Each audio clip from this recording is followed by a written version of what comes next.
أرادك قلبي من صميم الفؤاد.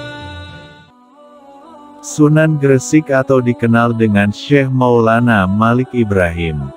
Jauh sebelum Maulana Malik Ibrahim datang ke Pulau Jawa, sebenarnya sudah ada masyarakat Islam di daerah-daerah pantai utara, termasuk di Desa Leran.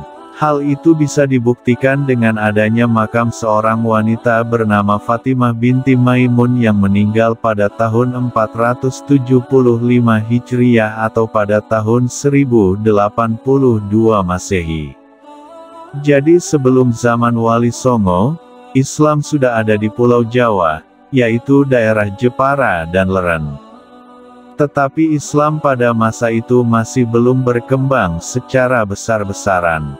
Maulana Malik Ibrahim yang lebih dikenal penduduk setempat sebagai kakek bantal itu diperkirakan datang ke Gresik pada tahun 1404 Masehi. Beliau berdakwah di Gresik hingga akhir wafatnya yaitu pada tahun 1419 Masehi. Pada masa itu kerajaan yang berkuasa di Jawa Timur adalah Majapahit. Raja dan rakyatnya kebanyakan masih beragama Hindu atau Buddha. Sebagian rakyat Gresik sudah ada yang beragam Islam, tetapi masih banyak yang beragama Hindu atau bahkan tidak beragama sama sekali.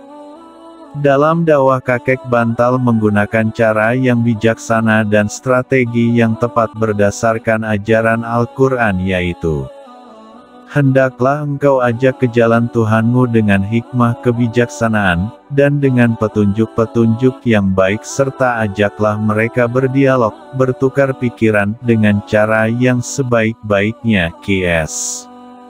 An-Nahl, 125. Ada yang menyebutkan bahwa beliau berasal dari Turki dan pernah mengembara di Gujarat sehingga beliau cukup berpengalaman menghadapi orang-orang Hindu di Pulau Jawa. Gujarat adalah wilayah negara Hindia yang kebanyakan penduduknya beragama Hindu. Di Jawa, kakek bantal bukan hanya berhadapan dengan masyarakat Hindu melainkan juga harus bersabar terhadap mereka yang tak beragama maupun mereka yang terlanjur mengikuti aliran sesat, juga meluruskan iman dari orang-orang Islam yang bercampur dengan kegiatan musyrik. Caranya, beliau tidak langsung menentang kepercayaan mereka yang salah itu melainkan mendekati mereka dengan penuh hikmah. Beliau tunjukkan keindahan dan ketinggian akhlak Islami sebagaimana ajaran Nabi Muhammad Shallallahu Alaihi Wasallam. Dari huruf-huruf Arab yang terdapat pada batu nisannya dapat diketahui bahwa Syekh Maulana Malik Ibrahim adalah si kakek bantal, penolong fakir miskin, yang dihormati para pangeran dan para sultan ahli tata negara yang ulung. Hal itu menunjukkan betapa hebat perjuangan beliau terhadap masyarakat, bukan hanya pada kalangan atas melainkan juga pada golongan rakyat bawah yaitu kaum fakir miskin.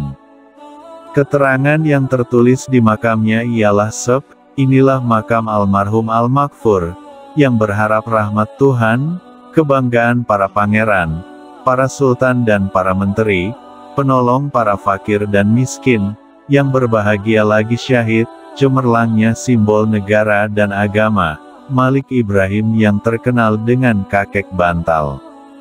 Allah meliputinya dengan rahmatnya dan keridaannya, dan dimasukkan ke dalam surga. Telah wafat pada hari Senin 12 Rabiul Awal tahun 822 Hijriah. Menurut literatur yang ada, beliau juga ahli pertanian dan ahli pengobatan. Sejak beliau berada di Gresik hasil pertanian rakyat Gresik meningkat tajam. Dan orang-orang sakit banyak yang disembuhkannya dengan daun-daunan tertentu. Sifatnya lemah lembut, welas asih dan ramah tamah kepada semua orang, baik sesama muslim atau dengan non-muslim membuatnya terkenal sebagai tokoh masyarakat yang disegani dan dihormati. Kepribadiannya yang baik itulah yang menarik hati penduduk setempat sehingga mereka berbondong-bondong masuk agama Islam dengan sukarela dan menjadi pengikut beliau yang setia. Sebagai misal beliau menghadapi rakyat jelata yang pengetahuannya masih awam sekali, beliau tidak menjelaskan Islam secara jelimet. Kaum bawah tersebut dibimbing untuk bisa mengolah tanah agar sawah dan ladang mereka dapat dipanen lebih banyak lagi. Sesudah itu mereka dianjurkan bersyukur kepada yang memberikan rezeki, yaitu Allah Subhanahu wa Ta'ala. Di kalangan rakyat jelata, Syekh Maulana Malik Ibrahim sangat terkenal, terutama dari kalangan kasta rendah. Sebagaimana diketahui, agama Hindu membagi masyarakat menjadi 4 kasta, yaitu kasta Brahmana, Kshatriya, Waisya, dan Sudra. Dari keempat kasta tersebut, kasta Sudra adalah yang paling rendah dan sering ditindas oleh kasta-kasta yang lebih tinggi. Maka ketika Syekh Maulana Malik Ibrahim menerangkan kedudukan seseorang di dalam Islam, orang-orang kasta Sudra dan Waisya banyak yang tertarik. Syekh Maulana Malik Ibrahim menjelaskan bahwa dalam agama Islam semua manusia sama sederajat. Orang Sudra boleh saja bergaul dengan kalangan yang lebih atas, tidak dibeda-bedakan. Di hadapan Allah semua manusia adalah sama, yang paling mulia di antara mereka hanyalah yang paling takwa di sisi Allah Subhanahu wa Ta'ala. Takwa itu letaknya di hati yang mengendalikan segala gerak kehidupan manusia untuk berusaha sekuat-kuatnya mengerjakan segala perintah Allah dan menjauhi segala larangannya. Dengan takwa itulah manusia akan hidup bahagia di dunia dan di akhirat kelak. Orang yang bertakwa sekalipun dia dari kasta Sudra bisa jadi lebih mulia daripada mereka yang berkasta Kshatriya dan Brahmana. Mendengar keterangan ini, mereka yang berasal dari kasta Sudra dan Waisya merasa lega. Mereka merasa dibela dan dikembalikan haknya sebagai manusia yang utuh, sehingga wajarlah bila mereka berbondong-bondong masuk agama Islam dengan sukacita. Setelah pengikutnya semakin banyak, beliau kemudian mendirikan masjid untuk beribadah bersama-sama dan mengaji. Dalam membangun masjid ini beliau mendapat bantuan yang tidak sedikit dari Raja Charmain. Dan untuk mempersiapkan kader umat yang nantinya dapat meneruskan perjuangan menyebarkan agama Islam ke seluruh tanah Jawa dan seluruh Nusantara, maka beliau kemudian mendirikan pesantren yang merupakan perguruan Islam, tempat mendidik dan menggembleng para santri sebagai calon mubalik. Pendirian pesantren yang pertama kali di Nusantara itu diilhami oleh kebiasaan masyarakat Hindu, yaitu para biksu dan pendeta Brahmana yang mendidik cantrik dan calon pemimpin agama di mandala-mandala mereka.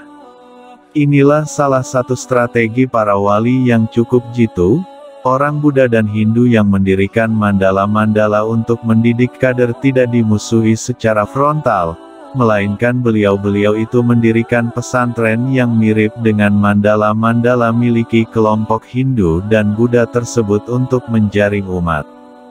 Dan ternyata hasilnya sungguh memuaskan. Dari pesantren Gresik kemudian muncul para mubalik yang menyebar ke seluruh Nusantara. Tradisi pesantren tersebut berlangsung hingga di zaman sekarang, di mana para ulama menggodok calon mubalik di pesantren yang diasuhnya. Bila orang bertanya suatu masalah agama kepada beliau, maka beliau tidak menjawab dengan berbelit-belit, melainkan dijawabnya dengan mudah dan gamblang sesuai dengan pesan Nabi yang menganjurkan agama disiarkan dengan mudah, tidak dipersulit, umat harus dibuat gembira, tidak ditakut-takuti. Pada suatu hari Syekh Maulana Malik Ibrahim ditanya tentang, apakah yang dinamakan Allah itu. Beliau tidak menjawab bahwa Allah itu adalah Tuhan yang memberi pahala surga kepada hambanya yang berbakti dan menyiksa sepedih-pedihnya bagi hamba yang membangkang kepadanya. Jawabannya cukup singkat dan jelas, yaitu, Allah adalah zat yang diperlukan adanya. 2 tahun sudah Syekh Maulana Malik Ibrahim berdakwah di Gresik, beliau tidak hanya membimbing umat untuk mengenal dan mendalami agama Islam, melainkan juga memberi pengarahan agar tingkat kehidupan rakyat Gresik menjadi lebih baik. Beliau pula yang mempunyai gagasan mengalirkan air dari gunung untuk mengairi lahan pertanian penduduk. Dengan adanya sistem pengairan yang baik ini, lahan pertanian menjadi subur dan hasil panen bertambah banyak, para petani menjadi makmur dan mereka dapat mengerjakan ibadah dengan tenang. Andai kata Syekh Maulana Malik Ibrahim tidak ikut membenahi dan meningkatkan taraf hidup rakyat Gresik, tentulah mereka sukar diajak beribadah dengan baik dan tenang. Sebagaimana sabda Nabi bahwa kefakiran menjurus pada kekafiran. Bagaimana mungkin bisa beribadah dengan tenang jika sehari-hari disibukkan dengan urusan sesuap nasi? Inilah resep yang harus ditiru. Ada ganjalan di hari Syekh Maulana Malik Ibrahim, dia telah berhasil mengislamkan sebagian besar rakyat Gresik. Yang mana saat itu Gresik merupakan bagian dari wilayah Majapahit. Kalau seluruh rakyat sudah memeluk Islam sementara Raja Brawijaya penguasa Majapahit masih beragama Hindu, apakah di belakang hari tidak timbul ketegangan antara rakyat dengan rajanya? Untuk menghindari hal itu maka Syekh Maulana Malik Ibrahim mempunyai rencana mengajak Raja Brawijaya untuk masuk agama Islam. Hal itu diutarakan kepada sahabatnya yaitu Raja Carmain. Ternyata Raja Carmain juga mempunyai maksud serupa. Sudah lama Raja Carmain ingin mengajak Prabu Brawijaya masuk agama Islam. Pada tahun 1321 Masehi, Raja Carmain datang ke Gresik disertai putrinya yang cantik rupawan. Putri Raja Carmain itu bernama Dewi Sari. Tujuannya dalam misi tersebut adalah untuk memberikan bimbingan kepada para putri istana Majapahit mengenal agama Islam. Bersama Syekh Maulana Malik Ibrahim, rombongan dari negeri Carmain itu menghadap Prabu Brawijaya. Usaha mereka ternyata gagal. Prabu Brawijaya bersikeras mempertahankan agama lama dengan ucapan diplomatis bahwa dia bersedia masuk Islam bila Dewi Sari bersedia dipersuntingnya sebagai istri. Dewi Sari menolak. Tidak ada gunanya masuk Islam bila ditunggangi dengan kepentingan duniawi. Beragama seperti itu hanya akan merusak keagungan agama Islam. Rombongan dari negeri Carmain lalu kembali ke Gresik.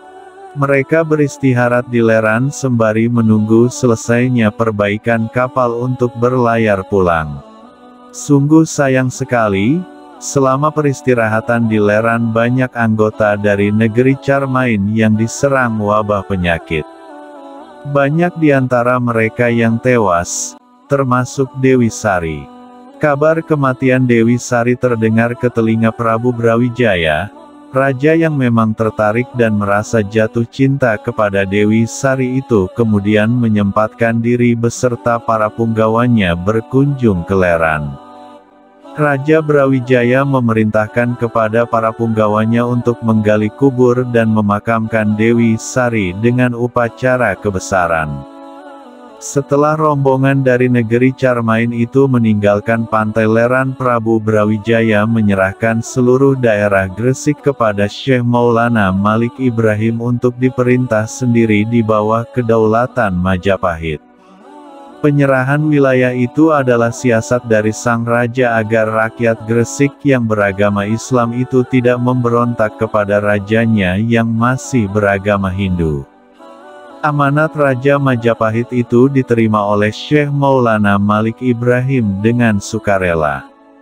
Sesuai dengan ajaran Islam yang menganjurkan perdamaian walaupun dengan kafir zimmi, yaitu orang-orang bukan muslim yang mau hidup berdampingan dengan aman dalam suatu negara.